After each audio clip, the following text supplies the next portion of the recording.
Tanggal 16 Juli 1969, dunia menyaksikan saat Saturn V meluncurkan Apollo 11 keluar angkasa dari Cape Kennedy di Florida.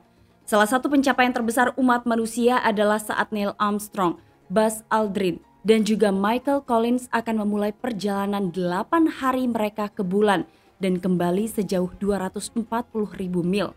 Setelah puluhan tahun persiapan dan penelitian, Neil Armstrong dan juga Buzz Aldrin akan menjadi manusia pertama yang menginjakan kakinya di dunia lain, yang mengukuhkan Amerika sebagai pemenang perlombaan luar angkasa setelah 12 tahun peperangan teknologi antara dua negara adikuasa terbesar di dunia, yaitu Amerika Serikat dan Uni Soviet. Lantas seperti apa kisah Apollo 11, kisah kesuksesannya, teori konspirasinya, dan kontroversinya? Saya Tamara Del, kita take off ke kronologi.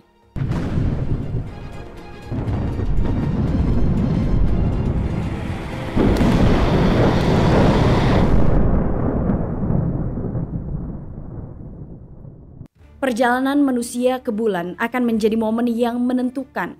Saat itu, Kennedy memulai tahun 1960-an dengan mengklaim manusia akan mencapai bulan pada akhir abad ke-20. Dan 8 tahun kemudian, klaim itu menjadi kenyataan. Tetapi sayangnya, Kennedy tidak hidup untuk melihatnya. Tapi kenapa sebenarnya hal itu sangat penting untuk dilakukan? Kenapa Amerika harus mengirim manusia ke bulan? Jadi selama Perang Dunia Kedua, rencana Hitler sedang dilakukan di bawah bimbingan ilmuwan dan juga insinyur Wernher von Braun. Nah, saat itu Jerman telah mengembangkan rudal balistik pertama di dunia dan juga roket V2. Ribuan ilmuwan Jerman direkrut ke Amerika Serikat. Von Braun dan timnya dikirim ke Amerika Serikat pada bulan September 1945, disertai dengan 15 ton dokumen dan lebih dari 100 roket V2. Von Braun akan terus mengerjakan roket V2 untuk militer Amerika, meningkatkan kinerjanya dan menyempurnakan sistem yang mengendalikan penerbangannya. Roket-roket ini dan pelajaran yang didapat dari pembuatannya akan menjadi landasan teknologi penerbangan luar angkasa NASA pada akhir Perang Dunia Kedua. Namun Perang Dingin telah dimulai, baik Amerika Serikat maupun Uni Soviet tahu bahwa perang ini akan dimenangkan oleh teknologi. Dengan rudal di kedua belah pihak yang mencapai ketinggian yang terus lebih tinggi dan lebih tinggi lagi, maka hal itu bukan lagi menjadi perlombaan. Kemudian Amerika dan juga Uni Soviet mulai berkompetisi. Kompetisi itu melibatkan peradaban, kapitalisme, komunisme pertama, dan nyatanya Uni Soviet menang. Saat itu tanggal 4 Oktober 1957, Uni Soviet meluncurkan Sputnik 1, satelit buatan pertama di dunia, yang membuat Amerika terkejut dan Uni Soviet telah mengalahkan mereka pada rintangan pertama karena satelit milik Soviet melintas di atas kepala orang-orang Amerika Serikat. Amerika merasa dipermalukan dengan pencapaian itu. Memperkeruh situasi, saat itu ternyata Uni Soviet meluncurkan Sputnik 2. Dan untuk pertama kalinya, Uni Soviet mengirimkan makhluk hidup ke orbit, yaitu seekor anjing kecil bernama Laika. Namun Laika mati hanya beberapa jam setelah misi dimulai. Amerika harus merespon pada tanggal 6 Desember 1957. Mereka melihat ke Vanguard dan mencoba meluncurkan satelit mereka sendiri, namun berakhir dengan kegagalan dan meledak saat lepas landas. Prestis Amerika sedang jatuh. Von Braun dan timnya kemudian ditugaskan untuk meluncurkan satelit ke orbit dalam waktu 60 hari. Pada tanggal 31 Januari 1958, Explorer 1 berhasil diluncurkan mengorbit bumi 12 kali. Sehari kemudian, pada tahun itu di bulan Juli, Dwight Eisenhower menandatangani Undang-Undang Aeronautika dan Antariksa Nasional yang mendirikan NASA. Organisasi baru ini akan menjadi yang terdepan dalam teknologi penjelajahan luar angkasa.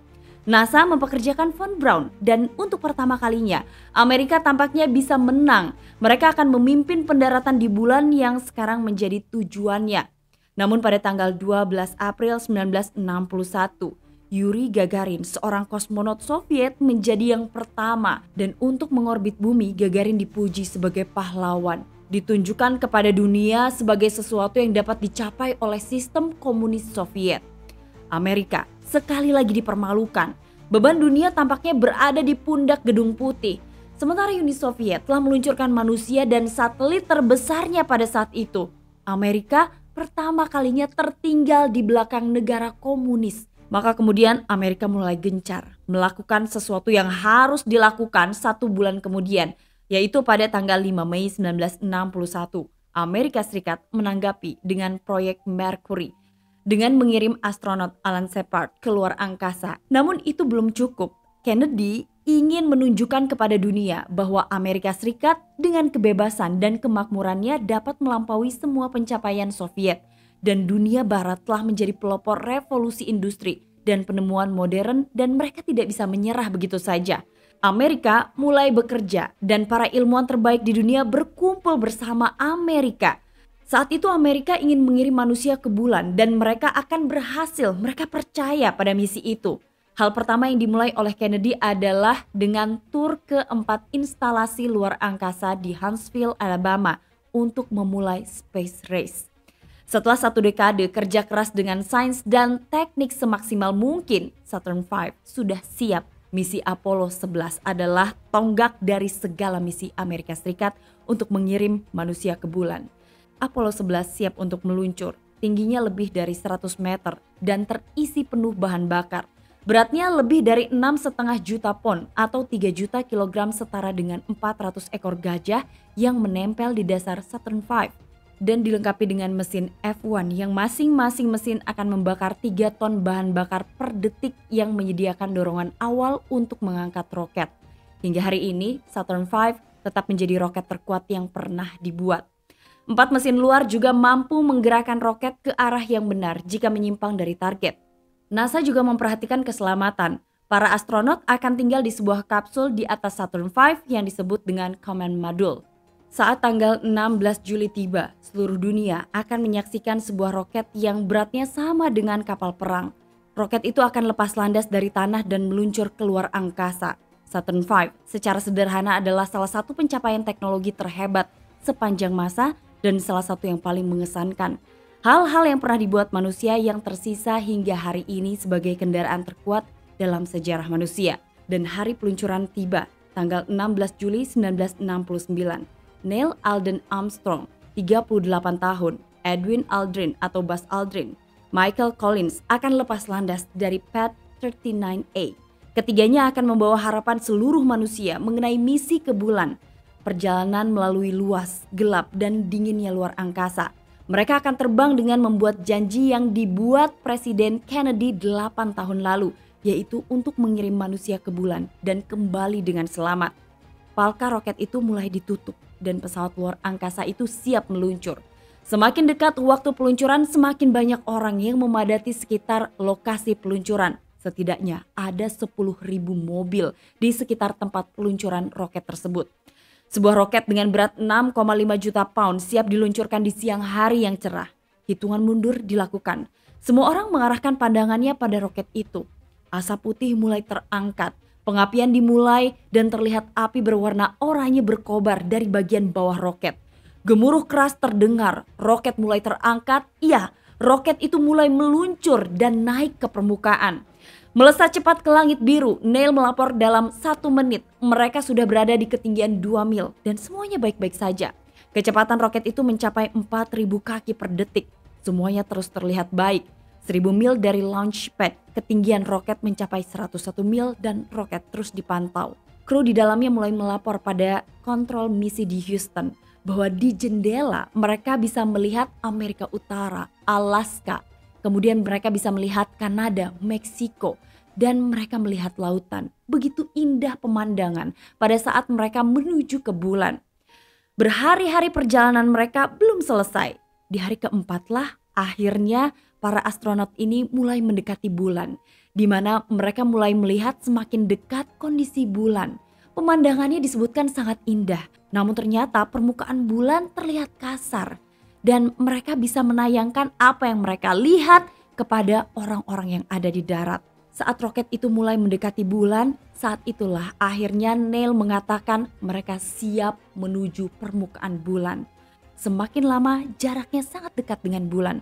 Dan pada saat itulah misi Apollo 11 dilakukan, di mana lunar modul mulai dipersiapkan. Saat itu rencananya adalah 2 astronot, yaitu Armstrong dan juga Aldrin, akan masuk ke lunar modul dan mereka akan mendarat di bulan dengan lunar modul. Dan 1 orang astronot tersisa, yaitu Michael Collins. Ia tetap akan ada di orbit untuk memantau apa saja yang bisa dilakukan dari atas roket. Para astronot itu kemudian turun dan mulai mendekati bulan dalam hitungan 50 kaki, 30 kaki, hingga akhirnya lunar modul itu berada tepat di permukaan bulan.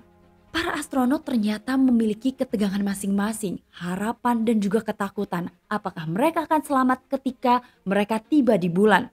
Mereka mendarat dengan sekitar 15 detik bahan bakar tersisa. Dalam keheningan total, Neil Armstrong dan juga Buzz Aldrin saling menoleh, tersenyum dan berjabat tangan. Hari itu tanggal 29 Juli 1969, Neil Armstrong menjadi orang pertama yang turun ke permukaan bulan. Buzz Aldrin akan merekam detik-detik apa saja yang dilakukan Neil Armstrong. Rekaman ketika Neil mulai turun menuju ke permukaan bulan juga disiarkan di pengendali Houston. 600 juta orang menyaksikan siaran langsung mengenai apa saja yang terjadi ketika Armstrong turun mendekati permukaan bulan.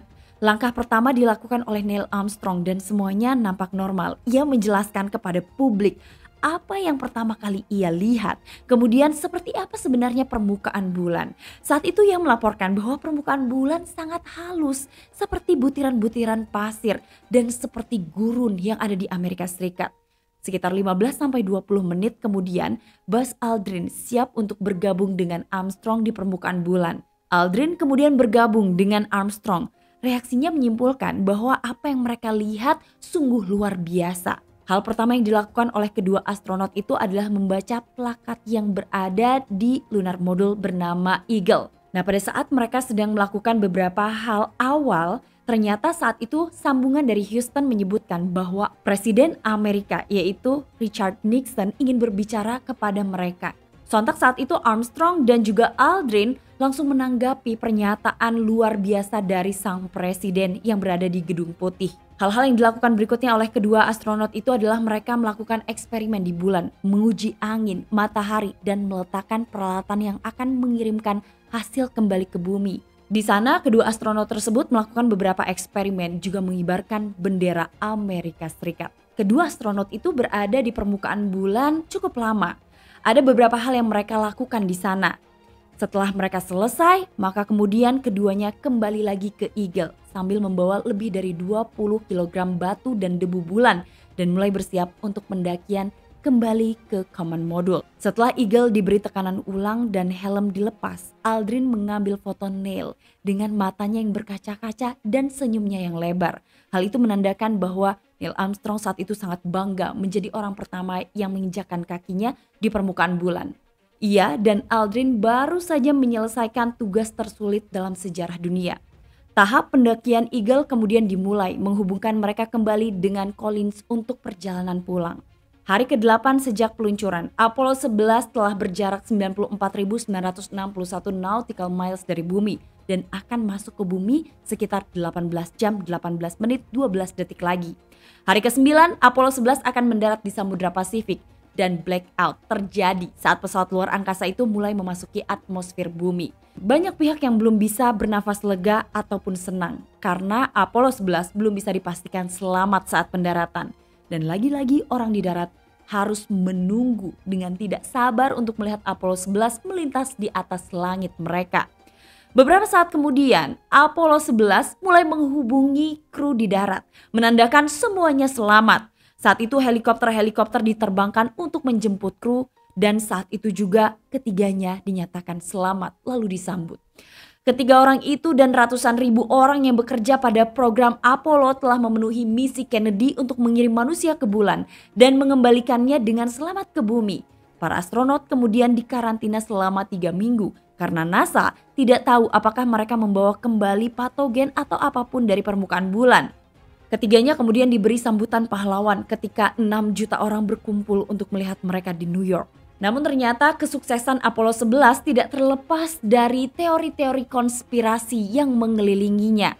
Ada banyak teori konspirasi yang meragukan pendaratan Apollo 11 di bulan.